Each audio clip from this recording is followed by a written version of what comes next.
नमस्कार, बहुत स्वागत आपका। आप देख रहे हैं द न्यूज, आपके साथ मैं सृष्टि मिश्रा। लोकसभा चुनाव में अधीर रंजन चौधरी ममता पर बरस पड़े जब से बहरामपुर सीट पर यूसुफ पठान, दिग्गज क्रिकेटर और आपको बता दें उन्हें बिग हिटर भी कहा जाता था, यूसुफ पठान को उतारने की जब से उम्मीदवारी घोषित हुई है। अब मैं आपको बता दूं, थोड़ा सा चलिए टीएमसी पर नजर डालेंगे, टीएमसी के कार्यकाल पर नजर डालेंगे और यह भी जानेंगे कि बैरकपुर सीट से आखिर अर्जुन सिंह को क्यों टिकट नहीं दिया गया और उन्होंने क्या निशाना साधा। और आपको मैं ये भी बताऊंगी कि चुनाव आयुक्त अरुण गोयल का भले कोई और निजी कारण होगा, लेकिन टीएमसी की नेत्री ममता बनर्जी ऐसे दिखा रही हैं बयान देकर के कि जैसा लग रहा है कि उनको भैया गोयल जी ने बताया था कि मैं आयुक्त पद से, चुनाव आयुक्त पद से क्यों इस्तीफा दे रहा हूं। उनका कार्यकाल 2027 तक का था। सबसे पहली खबर पर नजर डालेंगे कि यूसुफ पठान के बहरामपुर सीट से उतारे जाने के बाद अधीर रंजन चौधरी ने कौन से राजनीतिक एंगल को जोड़ा, जरा सुनिए, बहुत इंपॉर्टेंट है। अधीर रंजन चौधरी सांसद हैं और वहीं से जीतते आए हैं।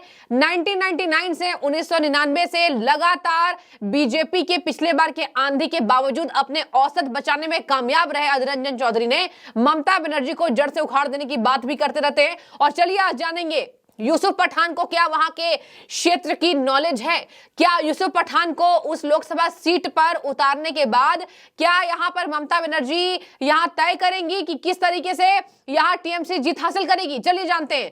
देखिए, तो सबसे पहली खबर यह सामने आ रही है कि बहरामपुर सीट से उतारे जाने के बाद पीएम मोदी को नाखुश नहीं करना चाहती है, पीएम मोदी को नाखुश नहीं करना चाहती है ममता बनर्जी, ऐसा अधीर रंजन चौधरी का दावा है।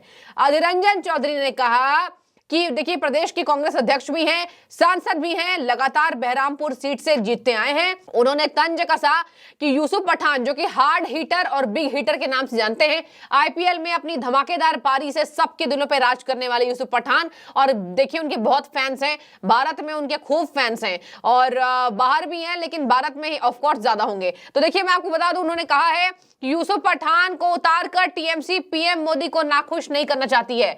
आखिर क्या जरूरत है यूसुफ पठान को उतारने की? इतना ही सम्मान देना था तो गुजरात से राज्यसभा भेज देती, लेकिन ममता बनर्जी ने ऐसा नहीं किया है, मेरे अगेंस्ट उतार दिया है। आपको मैं बता दूं, टीएमसी अकेली वो पार्टी है जो इंडिया ब्लॉक की बैठक होने के बाद नारे दे रही थी कि भैया हम अकेले चुनाव लड़ेंगे, और सबसे ज्यादा सटीक तरीके से कांग्रेस को पछाड़ने की बात कर रही थी। देखिए, एक साथ है दोनों नेता, कांग्रेस और टीएमसी, लेकिन उसके बावजूद ममता बनर्जी ने अलग दाव चला है अपना, और यही अलग दाव चलते चलते कांग्रेस के रडार पर आई कि कांग्रेस जो बोल रही थी कि पीएम मोदी को नाखुश नहीं करना चाहती है, इसी वजह से वो दिखा रही है कि वो अकेले चुनाव लड़ेंगी, जबकि ऐसी बात नहीं है।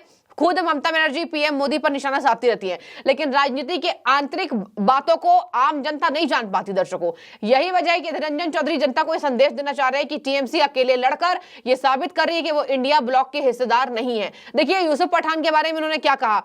यूसुफ पठान के लिए उन्होंने कहा, तृणमूल मुस्लिम उम्मीदवार को खड़े करके अल्पसंख्यक वोटों को विभाजित करने की कोशिश कर रही है। उनका लक्ष्य मुझे हराना है। अधीर चौधरी को उनका दावा है कि यूसुफ पठान को बिल्कुल जानकारी नहीं है। आप यूसुफ को उस क्षेत्र में लाकर उसका फायदा उठाने की कोशिश कर रहे हैं जिसे वह जानते नहीं है। जिस क्षेत्र को वो नहीं जानता, जिस भाषा को वो नहीं जानता, तो क्या चुनाव लड़ेगा। ममता ने साबित कर दिया कि भारत के किसी भी राजनीतिक दल को उनके जैसा नेता पर भरोसा नहीं करना चाहिए। ममता बनर्जी को डर है कि अगर मैं इंडिया गठबंधन में बनी रही तो पीएम मोदी खुश हो जाएंगे।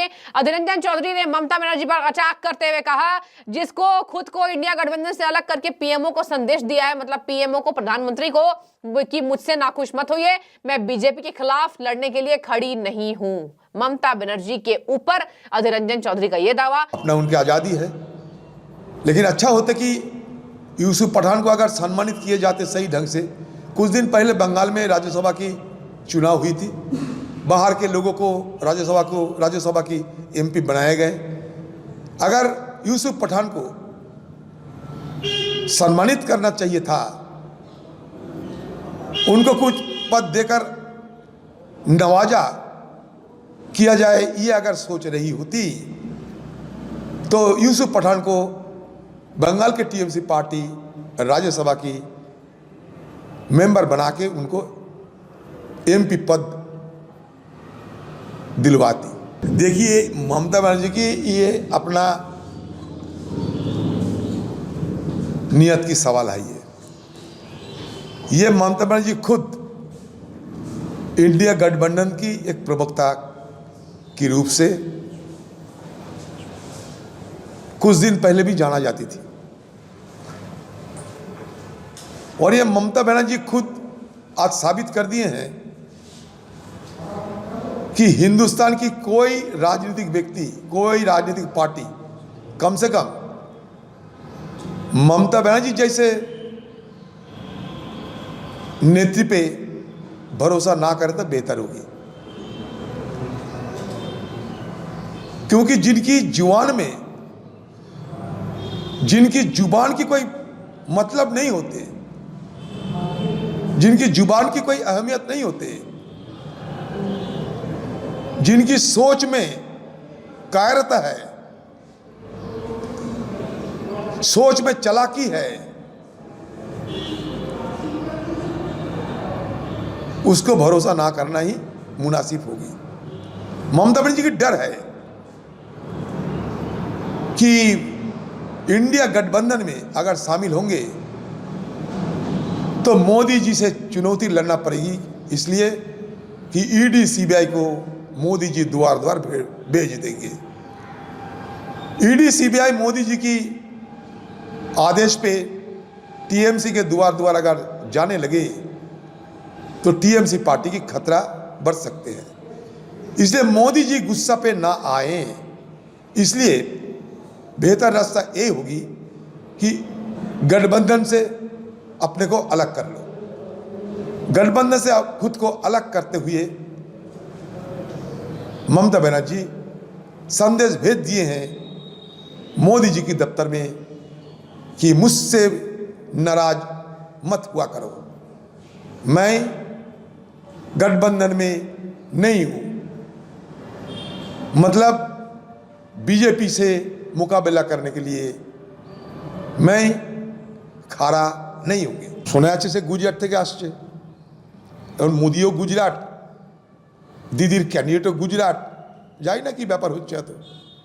মোদি অমিত শাহ গুজরাট থেকে আসছে, দিদির ক্যান্ডিডেটও গুজরাট থেকে আসছে।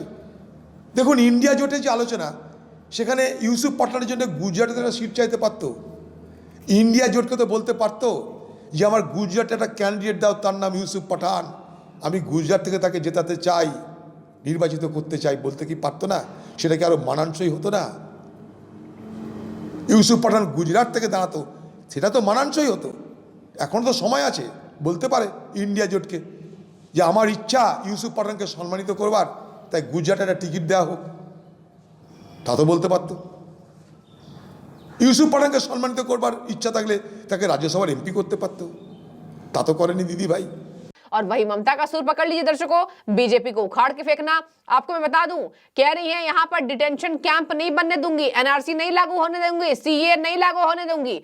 बड़े छाती चौड़े करके ममता बनर्जी ये बात कह रही हैं, लेकिन मैं आपको बता दूं केंद्र का फैसला आ गया तो कोई राज्य सरकार उसको नहीं रोक सकती है, ये बात जग जाहिर है। यही वजह है कि अमित शाह बार बार कह रहे हैं एनआरसी सीए देश का कानून है, कोई रोक के दिखाए तो मैं जानूं। और उन्होंने बार बार आज तक के साहित्य पर भी बोला, जहां वो गए वहां बोला, यानी कि राग छेड़ दी है और अमित शाह ही उसको लागू करेंगे। अब जरा सुनिए, ये तो रही बहरामपुर सीट से यूसुफ पठान को उतारे जाने के बाद ममता का भड़कना। अब मैं आपको बताती हूं, टीएमसी ने 42 सीटों पर अपना उम्मीदवार उतार दिया है। सबसे आश्चर्य की बात, बैरकपुर से बीजेपी के टिकट पर लड़ चुके अर्जुन सिंह उसके बाद टीएमसी में गए थे और क्या बीजेपी में वापसी करेंगे? दर्शकों, बैरकपुर सीट से उनको नहीं उतारा गया है, और नहीं उतारा गया है अलग बात है, वो खूब नाराज हैं। इसके साथ उन्होंने खूब हमला भी बोला।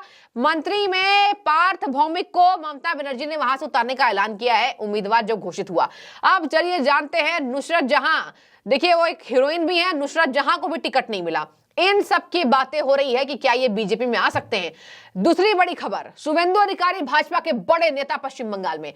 शुभेंदु अधिकारी ने बैरकपुर सीट से अर्जुन सिंह को टिकट ना मिलने पर ममता पर खूब करारा हमला बोला है और शुभेंदु अधिकारी ने कहा कि वो घर वापसी कर सकते हैं, यानी कि बीजेपी में आ सकते हैं। देखिए पहले बीजेपी में थे, फिर टीएमसी में गए, फिर अभी हो सकता है बीजेपी में आए। पहले टीएमसी में थे, फिर बीजेपी में गए, बीजेपी में 2019 में जीत कर आए, फिर टीएमसी चले गए, और टीएमसी में जाने के बाद दर्शकों क्या बीजेपी में जाएंगे तो ये न जाने उनकी घर वापसी कहां होगी, ना टीएमसी में हो रही है ना बीजेपी में हो रही है। तो बीजेपी में चुनाव लड़ सकते हैं। शुभेंदु अधिकारी ने बड़ी जानकारी दी है कि हम अपने आला कमान से बात कर रहे हैं, ऊपर के लोग यानी शीर्ष नेतृत्व अगर बोल देंगे तो अर्जुन सिंह को बीजेपी टिकट पर चुनाव लड़वा सकती है। आपको मैं बता दूं, दो क्रिकेटर दिग्गज देखिए, गौतम गंभीर ने तो देखिए संन्यास ले लिया, मतलब चुनाव से ही संन्यास ले लिया, इलेक्शन से ही संन्यास ले लिया, राजनीति छोड़ने की बात कर दी। दिग्गज क्रिकेटर यूसुफ पठान, ताबड़तोड़ बल्लेबाजी करने वाले, हमने देखा है रिकॉर्ड, जब इंडियन टीम में थे क्या शानदार खेलते थे। यूसुफ पठान पश्चिम बंगाल जाएंगे।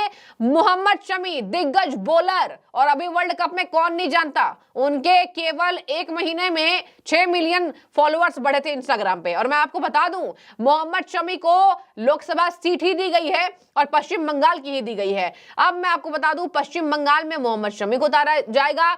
इसके साथ मैं आपको बता दूं, इधर आ जाइए, यहां पर अगर बात करें, अभी पश्चिम बंगाल में मोहम्मद शमी ने हाँ नहीं बोला है, और अभी देखने वाली बात होगी कि दूसरी लिस्ट जब जारी होती तो क्या होता है, क्या उसमें मोहम्मद शमी का नाम आएगा। तो दर्शकों मैं आपको बता दूं, मोहम्मद शमी को लेकर, यूसुफ पठान को लेकर अब 2 दिग्गज क्रिकेटर भारत के, एक बॉलर है एक बल्लेबाज है, तो दोनों पश्चिम बंगाल जाएंगे। पवन सिंह ने वापसी कर ली पश्चिम बंगाल से, जाहिर सी बात है जिस लोकसभा सीट पर आपकी अपनी रुचि होनी चाहिए, उन्होंने कहा व्यक्तिगत तौर पर नहीं लड़ूंगा।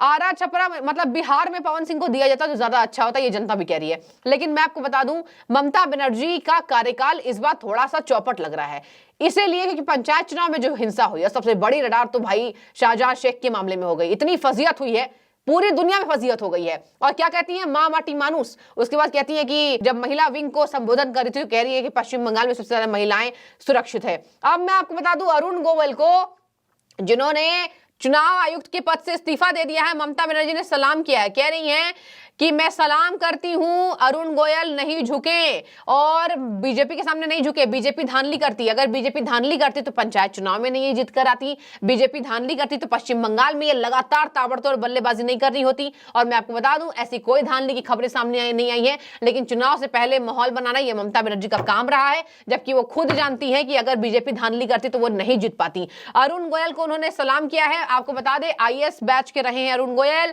और उनका कार्यकाल 2027 तक बचा हुआ था, और 2025 में ये मुख्य आयुक्त की कुर्सी पर बैठते हैं। इन्होंने बीते दिन इस्तीफा दे दिया, और तब पश्चिम बंगाल की मुख्यमंत्री ममता बनर्जी कहा गया कि मैं उनको सलाम करती हूं। साबित हो गया कि एनडीए बनाम भाजपा चुनाव के नाम पे क्या करती है, वोट लूटना चाहती है। तो खैर ये ममता बनर्जी हैं, एनआरसी सीए लागू नहीं होने के बाद तुष्टीकरण की राजनीति करते नजर आ रही है। आप अपनी राय रखिए। पश्चिम बंगाल में नुसरत जहां का टिकट कटा, अर्जुन सिंह का टिकट कटा, देखने वाली बात होगी बीजेपी क्या जगह देती है।